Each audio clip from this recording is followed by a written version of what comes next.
ఇప్పుడు బండ్ల గణేష్ గారిని మాట్లాడవలసిందిగా రిక్వెస్ట్ చేస్తున్నాం. Thank you. ప్రదీప్ ప్రదీప్ నాకు నచ్చాడు. ఎందుకంటే నువ్వు మీ అమ్మా నాన్న తీసుకొచ్చి కూర్చోబెట్టుకున్నావు చూడు, అక్కడ నాకు కిక్కినిచ్చావయ్యా. అలా మన ఫ్రెండ్స్ అట్లా నాకు అట్లా ఇష్టం. మా అమ్మ నాన్న తీసుకొచ్చుకోవటం కూడా అట్లా అమ్మా నాన్న ఇష్టపడే వాళ్ళంటే కూడా నాకు ఇష్టం. మేము కాపులం. నేను నా బెస్ట్ ఫ్రెండ్ ఎవరయ్యా ఇండస్ట్రీలో అని నేను అనుకుంటే ఫస్ట్ నా ఫోన్ నిద్రలేవగా నేను ఎవరికైనా మా వ్యాపారాలు చేసినా ఫస్ట్ ఫోన్ చేసి రవి చేస్తా, రేపటి నుంచి చేయను.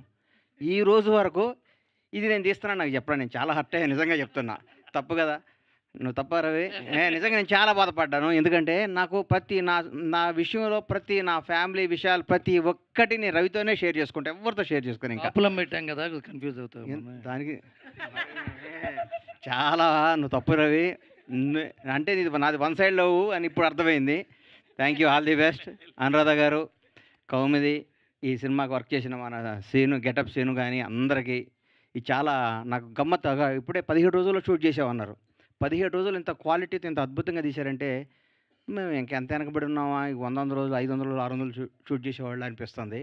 నచ్చింది. జనాన్ని ఇది అద్భుతంగా ఎంటర్టైన్ చేసి ఈ 6 ఎపిసోడ్లు చాలా ప్రజాదరణ పొంది మళ్ళీ అనురాధ గారు బ్లెస్సింగ్స్తో ఇంకో 60 ఎపిసోడ్లు కొత్త వెబ్ సిరీస్ స్టార్ట్ చేయాలని కౌముదిని విష్ చేస్తున్నాను. All the best. Thank you. Thank you Ganesh గారు, thank you so much. Bandla Ganesh గారి మీద ప్రేమతో కోడిని కానీ కోడి గుడ్డును కానీ ఎటువంటి ఇబ్బంది పెట్టకుండా చేసాం. థ్యాంక్ యూ అండి. అండ్ ఇప్పుడు కోనా వెంకట్ గారిని మాట్లాడవలసిందిగా రిక్వెస్ట్ చేస్తున్నాం.